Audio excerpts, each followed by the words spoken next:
When I was in 7th grade I had a huge crush on this guy named Davis. Like obsessed. I was insanely delusional over this motherfucker. He literally hated me and I thought it was true love because of the Wattpad stories. Anyways, I tried to ask him out because I was 12 and thought relationships were like that one Taylor Swift music video with the guy in the window. He said, no, you're too ugly for me and you look like an ogre and a freak. Obviously he was in love with me. Anyways, I went home crying and wrote in my diary about it because I deeply related to Nikki from Dork Diaries, except the guy didn't like me back. So I looked up how to make a guy like you and read WikiHow and watched YouTube videos. I got educated and woke so I can seduce my crush who despised me. One of the vids said that apparently a lot of guys think girls who ask them out are desperate, masculine and apparently decreases your estrogen and increases testosterone. I thought I was gonna grow a penis face screaming in fear. But then I found out there are women who do approach guys and didn't grow a penis. I was relieved and was like, it's 2017, let's break gender stereotypes, winking face.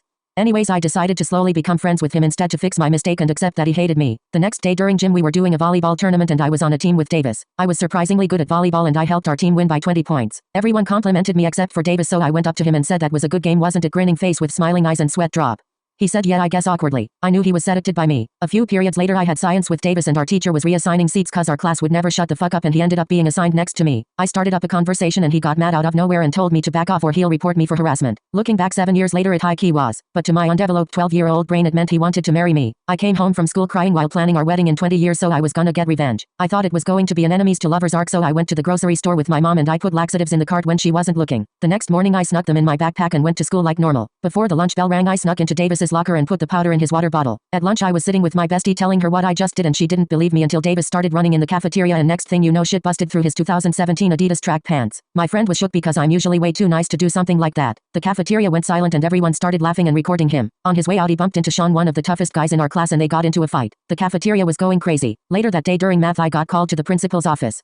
Part 2 of the Davis story. Later that day during math I got called down to the principal's office. I was like, oh shit. I went to the office and I had a talk with Mr. Wilson. He said he wanted to show me a video and it was camera footage of me sneaking into Davis's locker and putting laxatives in his water bottle and then gracefully skipped away. I said that's not me. Mr. Wilson said, well, you're gonna have to tell Davis and the judge that. I was confused as to what he meant by judge. Then my parents came to pick me up and I got suspended for 2 weeks. Turns out we were being sued. I ran to my room crying in slow motion and wrote in my diary until my older sister came in. She was laughing at what I did but she had an idea of what we could do to get out of it since she's in law school and knows a thing or two. We had a family meeting and came up with defense claims. I lied about most of them and made up a fake ass story about Davis bullying me. Our mom emailed the claims to our lawyer and we had to go to court. On the day of the trial I saw Davis's family and was shocked, but not really because I found his whole family tree on Facebook. Before the trial my sister disappeared for some time. I was like, where the fuck did that bitch go? She came back and the trial was about to start but then it was dismissed. I was confused because we basically went there for nothing. Anyways, everyone at school hated me more than before. Davis moved to a whole other state across the country after his parents divorced. They divorced because my sister did the nasty with his dad in the court bathroom to dismiss the case and now we're having a baby shower for her.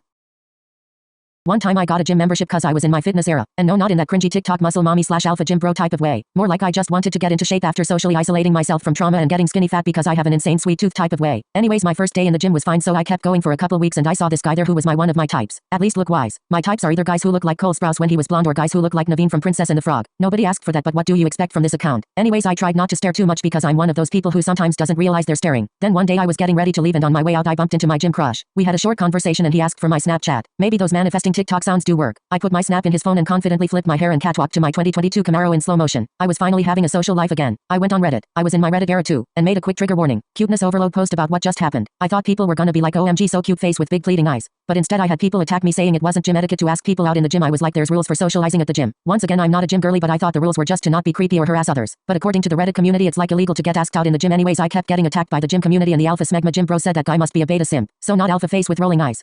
I replied, girl, are you a furry? Why are you calling people alphas and betas? Loudly crying face. Then they dragged me by saying that the guy who asked me out should leave me before I make his life hell because apparently all women do that. Girl, I'm sorry you met some fucked up women, but that's not my problem. Like, I've met some fucked up people too, but I've never once generalized a whole group of people because of what they are. I judge by character. Then some gym girlies started body shaming me on my previous post because I said I'm okay with being flat. Like, girl, shut the fuck up. You preach about body positivity while coming for me because I'm okay with being flat? I thought girls supported girls here. I get the flatness from my mom nail polish being applied to fingers. Anyways, I left the corny ass internet gym community. Sorry, not sorry. I know my worth, smiling face with hearts. Anyways, me and Brody, the gym guy, started talking and texting more often. As time went on I started being myself more and used my weird sense of humor, which is like a combination of flop talk and satire. He didn't really get it at first, but the power of Flop Tropica converted him. One day I started getting weird messages on my phone. They were Reddit links, so I thought it was spam, so I ignored it. An hour later I was on my way to meet up with Brody for our date listening to D Writing by Thugnificent. If you know, you know, smirking face. Anyways, we met up at this fancy restaurant called Wendy's. We got our food and my authentic Sprite tasted funny. I thought it was one of those days so I didn't think anything of it. Then I started to get the bubble guts. I was like, oh shit, not now, I'm on a date with this hot ass man I've been talking to for 3 months. I cutely said I'll be right back face with big pleading eyes. And sprinted to the bathroom. But before I could reach the door, shit slithered out of my ass. It got watery and next thing you know there's a flash flood of yoo-hoo chocolate water in the elegant Wendy's restaurant. The manager was about to kick us out until he drowned in my shit. Then the door opened and everyone spilled out the building of my steamy creamy diarrhea mixed with cum. Then some gym people from Reddit took pictures of me half naked from my natural disaster of shit and went viral on Reddit. It turns out the gym bros and gym girlies from Reddit got laxative revenge on me because I came inside all their moms and grandma's winking face with stuck out tongue.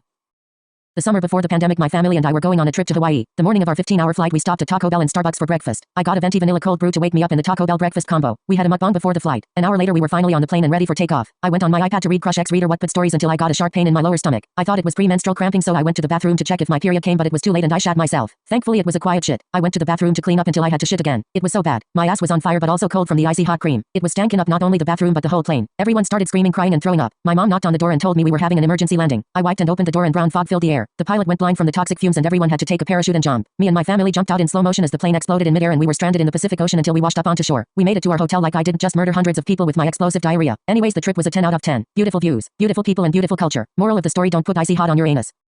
One time in 8th grade I had a math teacher named Mrs. Rhonda. She was honestly one of the best math teachers I had all throughout school and everyone else liked her too. Anyways, there was this obnoxious boy in my class named Raisin who would make fun of her. One time Mrs. Rhonda was out sick and the next day when she came back Raisin made a joke saying she was in the hospital because she's obese. Like yeah, she might have been a little on the heavy side but I know Raisin wasn't fat shaming out of all people when he spilled like the Titanic. I went off on him saying I know damn well you're not one to talk with your marshmallow triple chin looking ass. He laughed at me for trying to defend her and said I was a fat ugly whale with my cotton candy hair. I used to dye my hair and it was magenta at that moment in time and to be fair it did look like cotton candy and I used to straighten the shit out of it which is another story. But I knew damn well he wasn't calling me fat when he was like 250 pounds of lard at the ripe age of 13 meanwhile I was literally a healthy weight. Then again we were in middle school and everyone both boys and girls had skewed and unrealistic expectations of the opposite sex. Everyone in the class was honestly fed up with him that even the girl who hated me the most dragged him back and said you're literally one donut away from diabetes, shut the fuck up. We became besties. Then the blue-haired Emily called us fat phobic as if Raisin was somehow a victim. Anyways, I planned my evil revenge. I was walking home from school and this creepy old man asked me to follow him. I was like he looks like he knows a good revenge so I asked if he had poison and I paid him my month's worth of lunch money and skipped gracefully home. In math the next day Raisin went to the bathroom and while he was there I put poison in his Gatorade. He came back and chugged it. Nothing happened. 10 minutes later the room started stanking. It was bad. It was worse than Lovely Peaches. Emily started screaming and crying from the stench that she jumped out a second-story window and live-streamed it for Twitter. There was brown fog everywhere and Raisin was trying to act like it wasn't him. The fog started melting the building and we all had to evacuate because we were gonna die from the toxic fumes. The school got shut down for repair and health inspection and now we're doing online school like back in quarantine. Then a mob of furry social justice people from Reddit were at my doorstep because Raisin found out what I put in his Gatorade and leaked my address. They robbed my house while my parents were at work so I couldn't do anything. I didn't really care until they stole my stash of beans and cupcake albums, fearful face with blue forehead.